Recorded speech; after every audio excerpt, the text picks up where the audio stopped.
It's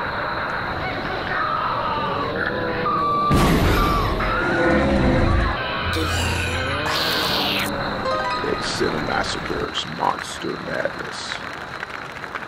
Do you love scary dummies and mannequins? Then you gotta see this. Are you afraid of dummies and mannequins? Then stop the video right now.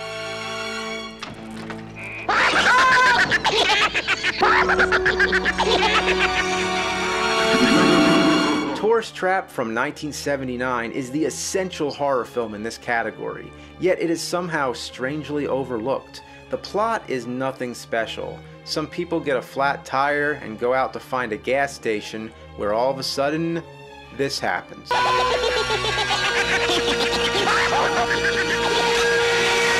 Holy crap!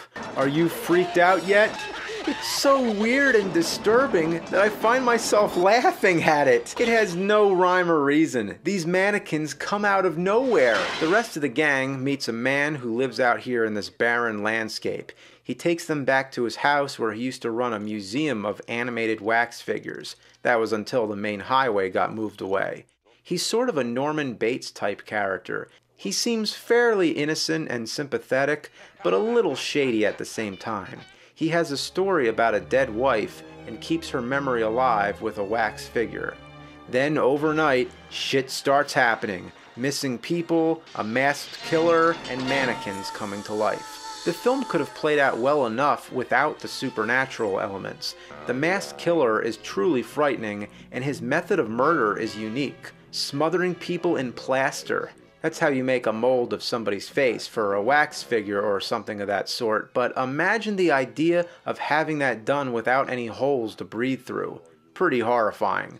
The supernatural elements are creepy too, but it feels like two separate movies playing at once, for better or for worse.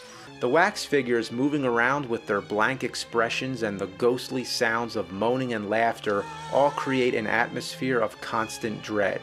This movie borrows a lot of stock elements, but it fashions them together brilliantly. It has a little bit of Psycho, a little bit of House of Wax, a little bit of the Twilight Zone episode After Hours, and a lot of Texas Chainsaw Massacre. In fact, Robert Burns, who worked on Texas Chainsaw Massacre, handled the art direction here and the mannequin special effects.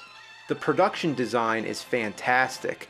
Every room in the house is filled with scary wax figures. No shot feels empty. You can always see faces staring at you from every corner and the background. For a movie with such a small cast, it feels like every scene is crowded and that you're never alone and always being watched, and it gives you a relentless vibe of paranoia. I wonder why this movie is so underrated. It could have been a classic like Texas Chainsaw Massacre, but it was forgotten just like the old wax museum itself.